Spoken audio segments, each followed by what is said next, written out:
গ্রামের কাঁচা রাস্তা একে একে পাকা করা হচ্ছে। নকশালবাড়ির গ্রামে তৈরি হবে 2টি পাকা রাস্তা। জলপাইগুড়ির চা বাগান এলাকায় তৈরি হবে পিচের রাস্তা। আর 2 জায়গাতেই রাস্তার কাজে শিলান্যাস হয়ে গিয়েছে। উত্তর দিনাজপুরের গ্রামে তৈরি হয়ে গিয়েছে 2টি ঢালাই রাস্তা।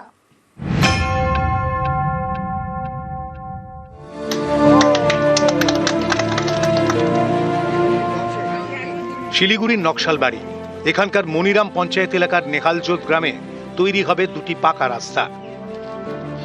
আমাদের পাড়া আমাদের সমাধানে বরাদ্দ করা হয়েছে প্রায় 6 লক্ষ টাকা। স্থানীয়দের দাবি, এই প্রথম গ্রামে পাকা রাস্তা তৈরি হতে চলেছে। तो ये अभी शुरू हो रहा है, अच्छा लग रहा है मुझे। अभी इससे पहले थोड़ा दिक्कत भी हो रहा था यहाँ पर। असुविधा यहाँ पर भाई गाड़ी भी मुश्किल हो रहा था आने में, तो बारिश का टाइम में थोड़ा दिक्कत था। দুটো রাস্তা জোড়া রাস্তা নির্মাণ করতে চলেছি এবং বাকি পয়সা দিয়ে আমরা 10টা সোলার লাইট পরবর্তীতে সেখানে আরো সেটারও টেন্ডার হয়ে গেছে। ভারতবর্ষ স্বাধীনতার পর প্রথম রাস্তা পেয়ে গ্রামবাসীর উল্লাস। মুখ্যমন্ত্রী মমতা ব্যানার্জির যে উদ্যোগ, খুবই খুশি।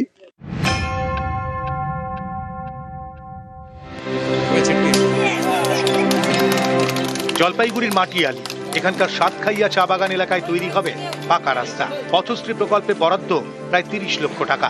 বুধবার হয়ে গেল রাস্তার কাজের শিলান্যাস। বেশিরভাগই ট্রাইবাল সম্প্রদায়, তো এনাদের এই প্রস্তাবকে মান্যতা দিয়ে আমি বাংলার মানবিক মুখ্যমন্ত্রী মমতা বন্দ্যোপাধ্যায়কে ধন্যবাদ জানাই।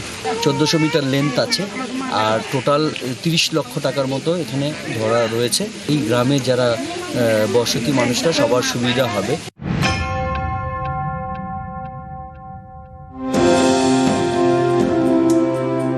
উত্তর দিনাজপুরের গোয়ালপুকুর, এখানকার গোয়াগাঁও 2 নম্বর পঞ্চায়েত এলাকায় তৈরি হয়েছে 2টি ঢালাই রাস্তা। আমাদের পাড়া আমাদের সমাধানের বরাদ্দ টাকায়। এখানে রাস্তা প্রচুর খারাপ ছিল, কাদা দোহালে যাওয়া যাচ্ছিল না। তারপরে পাড়ায় সমাধানের মিটিং হয়ে রাস্তার কাজগুলো ধরা গেছিল। তার মধ্যে 2টা তো হয়েই গেছে পিসিসি। আমরা গ্রামের পাশে এই রাস্তা হওয়াতে খুব খুশি আছি। এখন 2টা রাস্তা হয়েছে, একটা কমিউনিটি টয়লেট অলরেডি ধরা আছে, ওটা হবে। যে আমাদের পাড়া আমাদের সমাধানের এই যে 2টা রাস্তা যে হয়েছে, গ্রামের লোক তো খুশি। নিউজ 18 বাংলা।